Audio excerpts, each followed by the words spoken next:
Good evening, everyone, and welcome to a special holiday edition of the Light Sports Ramble. Hope everybody enjoyed the holiday weekend. I myself am about an hour and a half from my destination of Indianapolis on the way back. So I hope everybody had a great weekend. Just to let everybody know that the Light Sports Ramble will be doing some guest episodes on a new YouTube channel called the Premier Sports TV channel. The owner is Sean Andrew. He's the creator, owner, and him and I have talked, and I am going to provide 1 to 2 episodes every week for the channel, just so you know. Those will be separate episodes from the Light Sports Ramble. Similar topics, though, but the content will be different, and the episodes will be exclusive to Premier Sports TV. And then, of course, my ramble will be exclusive to my channel. So getting into that tonight, folks, it's going to be the same question that I gave to the Premier Sports channel tonight. And that is, what did we see in the preseason? And 5 things that I'm going to question as we go into the NFL season. And so what did we learn from the preseason this year? Nothing. We learned absolutely nothing. And that's okay. Isn't that what we want? Because the preseason is vanilla. I don't want my team showing all their schemes, all of their plays, because then people can go back to preseason and game plan immediately.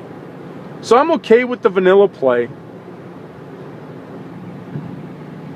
but we didn't learn anything. And that's just the way we want it. Now, some teams have quarterback controversies going on, quarterback competitions, and they want to learn something. But from my aspect as a fan, I learned nothing, and that's okay. But there are 5 things that I want to question going into the season. And first is the one major injury that I think put a damper on playoff hopes for one team. And that's the Miami Dolphins. I thought the Dustin Keller signing was the piece that would help Tannehill lead the team to a possible playoff berth. Because every team needs a security blanket. And that's what Dustin Keller was going to give Tannehill. Yeah, they signed Mike Wallace. They got Hartline. So they got a pretty good receiving core. But you can't be chucking the ball down the field 50 times a game. When you need 3, 4, 5 yards, you need a security blanket and a guy that you know is going to get you those yards. And that's what Dustin Keller was supposed to be. Especially with Reggie Bush gone. And I really think with Keller going down, you took away the security blanket, and now we may see Tannehill struggle unless he can find another go-to guy for 4 or 5 yards. And that's just heartbreaking for Dolphin fans. I mean, that was a great pickup. Keller was a guy, possession guy that could move the chains.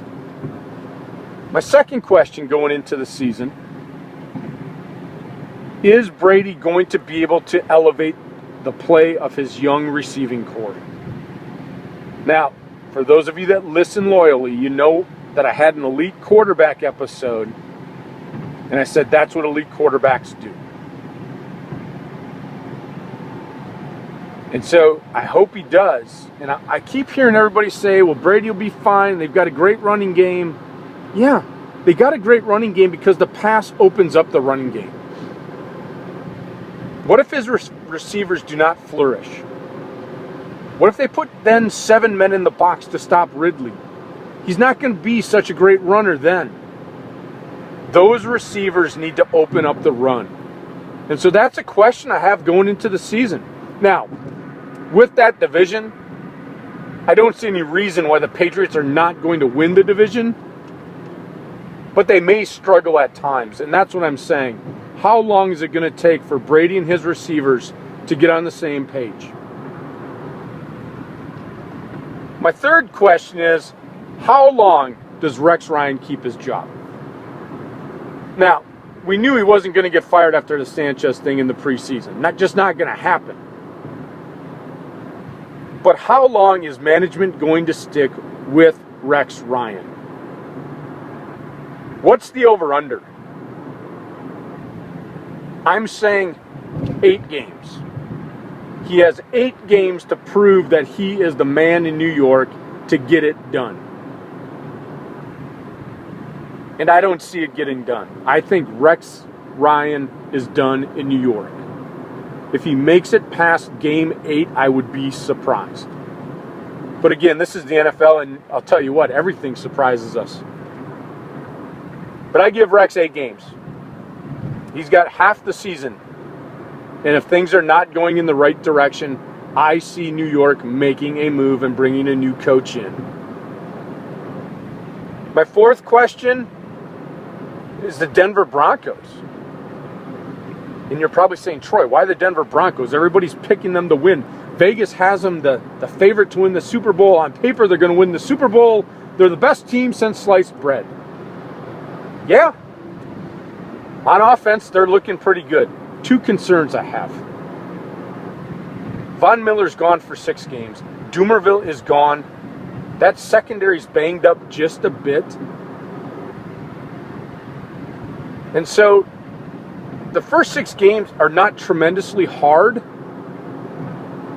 but that defense is far from where it was last year. So that's a big question mark. Now, can they get through the first 6 games and get Miller back? Yeah, and then Miller's got to come back. And you know what? You got to get him a game or 2 to get accustomed. So really, it's maybe 7 or 8 games where that defense is not clicking on all cylinders. And so we'll see what happens.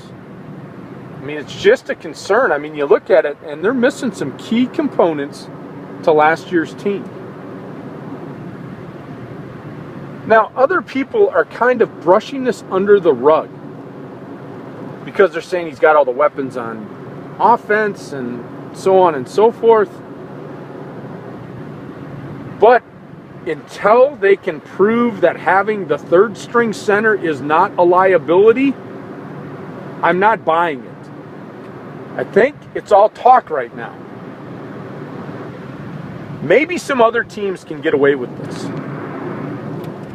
But I'll tell you, the comfort level that Peyton Manning has to have with his center, it's got to be on the same page. Peyton Manning goes to the line, reads the defense, then calls the play. The center then calls the blocking assignments.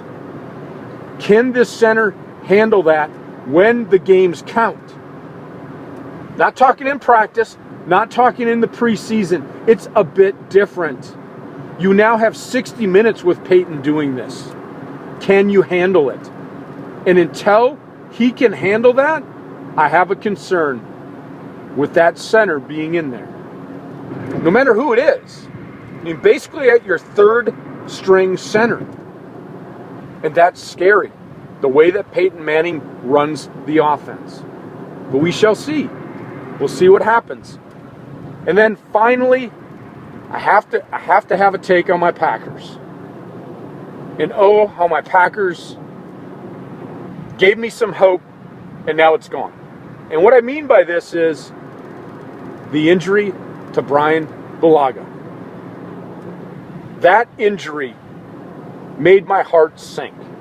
I had so much hope that we would have some resemblance of a running game this season. With that injury alone, we now have to have a makeshift line once again. And from what I saw in the preseason, it is subpar. The first team cannot run the ball. Now, nothing against Eddie Lacy, nothing against Jonathan Franklin, but you got to have a line to block for him. And my other thing is, with the Bulaga injury, I see Aaron Rodgers getting sacked 40 to 50 times again. And I think it was apparent. I think Mike McCarthy knows this too. I was scratching my head at the little amount of time that Aaron Rodgers played in the preseason. And I think it has a lot to do not wanting him to get hurt behind a line that is patched up. Giving them some time to work in the preseason but you weren't going to sacrifice Aaron Rodgers' health in the preseason, because everybody on this planet knows that line is not good.